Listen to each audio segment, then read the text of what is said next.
Question one, what are some of the biggest myths about being intersex? It's such an amazing question, and it's a question that almost no one asks me. I think the biggest myth about being intersex is that we as intersex people have a penis and a vagina. People ask me that all the time, and even people that don't ask me that, I know they're thinking about asking me that because I'm a psychic. It's, I think, common because before intersex people were called intersex and we were called hermaphrodites throughout history, the idea of the quote-unquote classic hermaphrodite, I think, is somebody who either has neither set of sex organs or both. So it's normal, I think, for people to think of the lore, the hermaphroditic lore, and decide that that's what, in fact, we have. The truth is that more intersex conditions are being discovered every day. There are hundreds of them. And every intersex person is unique. Some people have a biological difference. Some people have a chromosomal difference. Some people have a combination of those. And some people have neither of those. They just know in their heart that they're intersex by listening to other intersex people talk. I had a biological difference that was corrected with surgery when I was 17. And then the after effects of that were corrected when I was 18, when I was 20, when I was 23, and then again when I was 45. So really what ended my journey of dealing with my biological differences was everything becoming removed and leaving my body. My internal organs. I think it's sort of funny when people look at modern day intersex people and think of us as something from Greek mythology or Roman mythology. I've even been a guest on a couple of shows hosted by people in the occult community that asked me if I believe that quote unquote hermaphrodites were demigods. Of course I'll take that if you want to give that to me. But I think that is the biggest myth, is people imagine us with, giant vaginas and giant penises at once. And I always say, for anybody who wants to know if I have a penis, I don't, but I would probably get more dates if I did. So there you have it. So it's time to move beyond the myths now and look at us as who we are, which are just regular people who happen to be a little gender different, or a lot gender different, depending on how you look at it. Question number 2 is, what can non-intersex people do to better advocate for our intersex siblings? The most important way that non-intersex people can advocate for folks in the intersex community is to first adopt the idea, which is a truth, that gender, like so many other things in our human world, is a spectrum. And I think that if you're not expecting gender to look like something or be something or act in a specific way, then you are way on the road to accepting gender different people, and specifically those of us in the intersex community.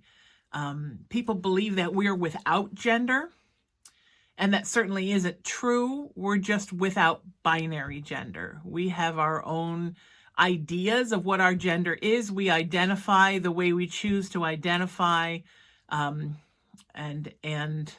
as far as our gender and also as far as our identity, I know that my gender is intersex. I identify as female. Not all intersex people identify as female or male. I'm kind of happy being a girl, and so I don't have a problem with it. But I respect anybody's right to identify any way that they want. But we have to accept that. And I think sometimes I get some flack from folks because I am intersex and very proudly, openly advocating for that, but also identifying as female. People assume all intersex people identify they, them, and that's not true. Even though I know inside what I am is not classically male or female.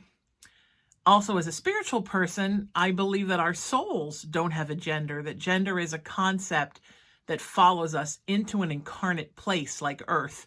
But we don't necessarily, when we are at home and we are just energy, have a gender. So to me, being intersex really resonated with my spiritual idea of what my soul is when it's not here. And I think that helped me to better understand it. Also, I think my mom, who did not know I was intersex until I found out when I was 31, didn't really raise me to be, certainly she raised me as a girl, but she didn't raise me with the limitations of what a girl was or what I couldn't be because I wasn't male.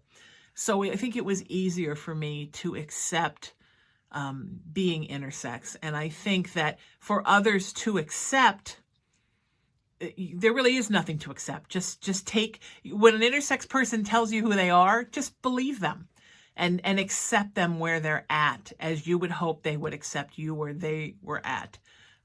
Once you get used to the idea that there is more things than just male and female in the world, and that there is a spectrum, not just of our gender and our identity, but on a spiritual level of our mixture of divine masculine and divine feminine energy that all of us have, I think it's much easier to understand where intersex folks fall in there. And I also think it's so important, whether you're dealing with intersex folks or non-binary folks or folks in the transgender community, it's so important that you allow people to tell you who they are. And you take them where they are instead of making a judgment based on something you see or something you hear or something you thought in the past. When someone tells you who they are, that's who they are, and that's how they should be treated. And that goes for intersex folks as much as anyone else. Question number 3, how do you feel about the representation of intersex people in media and popular culture? Is there anything you'd like to see improved? When I think about the way that intersex people are represented and portrayed in the media and in popular culture, I always think it's kind of funny because I think we're sort of an anomaly. I always like to say that when I tell you that I'm intersex, it's the look in people's eyes, like the saucer eyes from the old cartoons, because they don't even quite know what it is. They don't know what to think. They want to believe me, but they're not even sure what I'm talking about. And you can literally see people trying to figure it out. As a matter of fact, I'm an interfaith minister. I'm a staff pastor for the MCC denomination at the Founders Church. And I do an interfaith service once a month. And whenever I talk about being intersex in my service, I always say, okay, I'm going to wait for a minute while you look it up. And I can literally see people going to their phones and looking up the answer, because it amazes me that even within the LGBTQI plus community, even amongst queer folks, so many people don't know what intersex is. And I found when the time came for me when I was about 40 to decide I was going to tell all of my friends, some already knew, but I was going to tell everybody, which is about the time I became open about it and became an advocate for the community. Most people just didn't know what it was. And to this day, I would say for every 3 people I talked to, I explained to 2 of them what it is. So I would like to see more representation in media so people understand more what the intersex community is. And also, like I talked about a little while ago, I would like when people think about intersex people to not automatically get this impression of this, mystical demigod who defies gender with their penis and vagina at the same time. And when people just say, I don't get it, I say, I'm like a seahorse, look it up. I mean, there are many animals in the world that are also intersex, and some of them can actually procreate with themselves.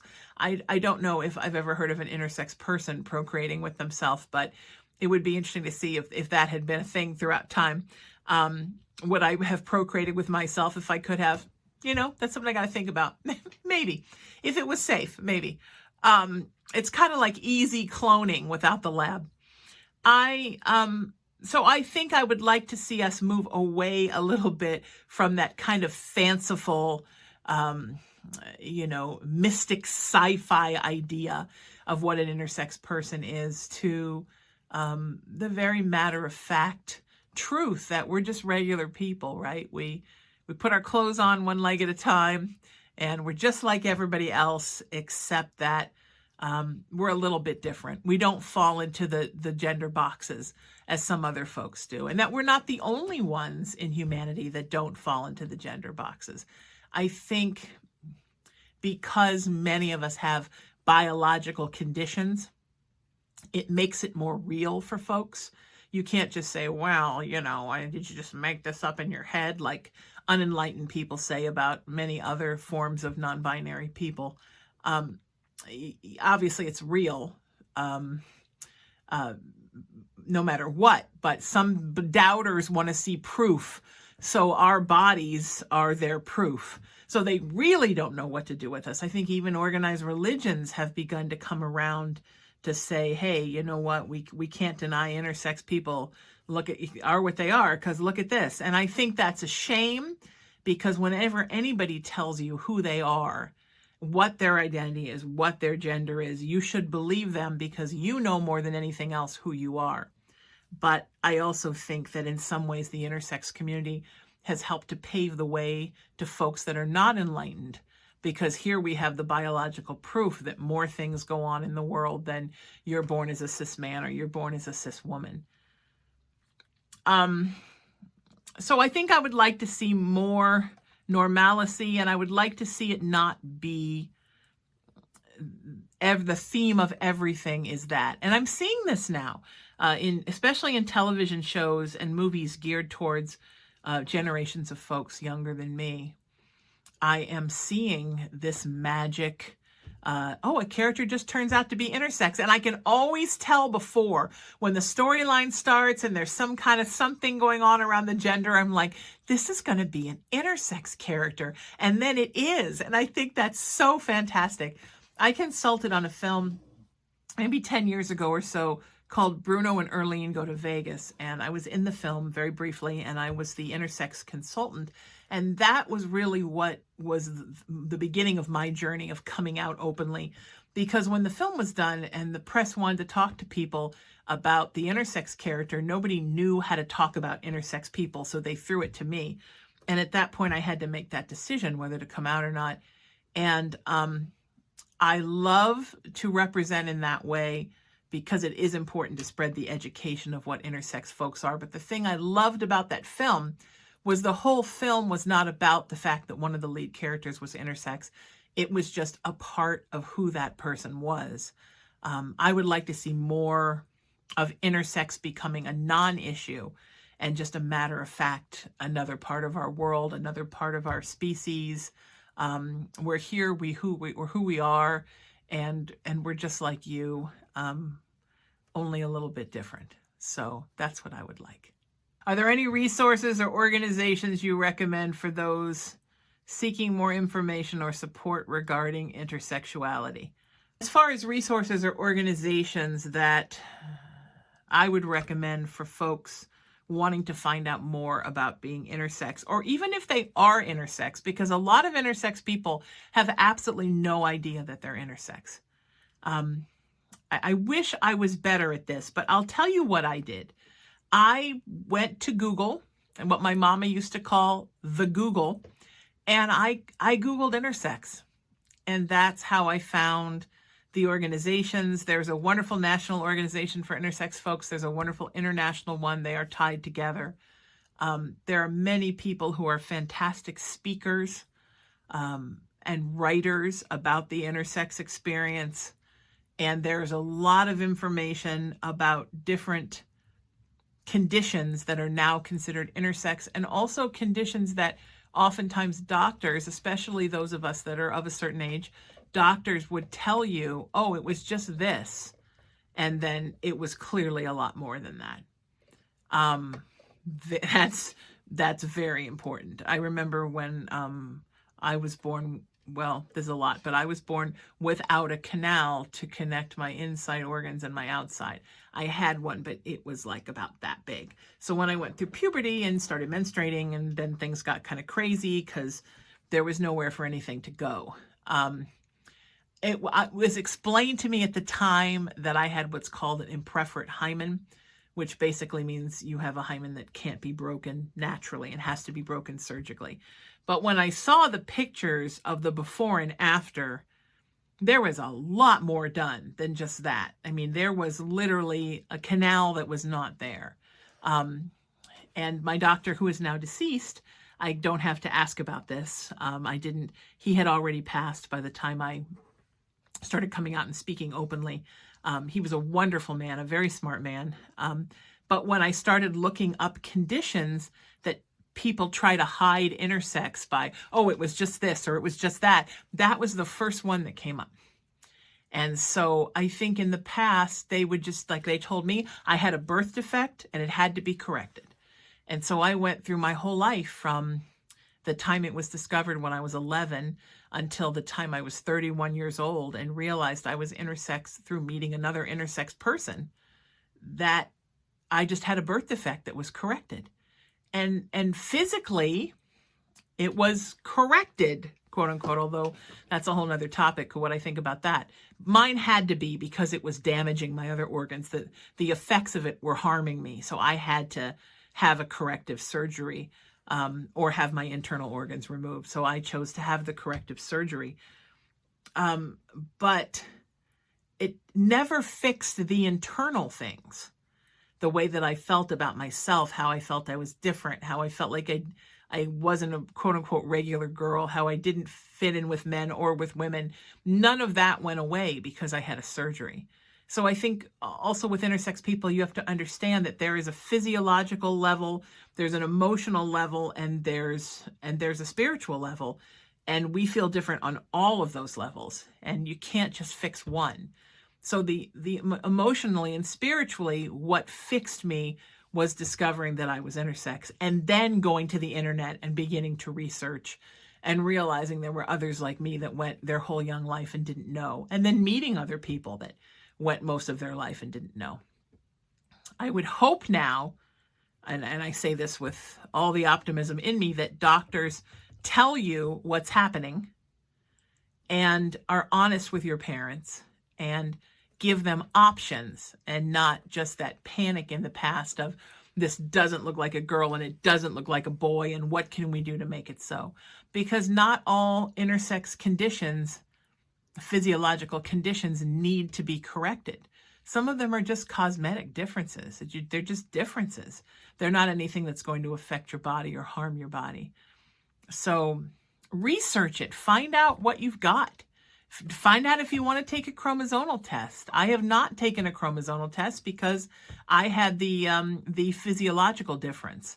But figure out what it means to you and what kind of intersex person you are, and find yourself and come to grips with yourself.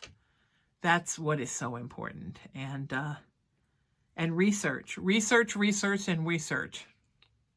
What advice would you give to others who are exploring or coming to terms with their intersex identity?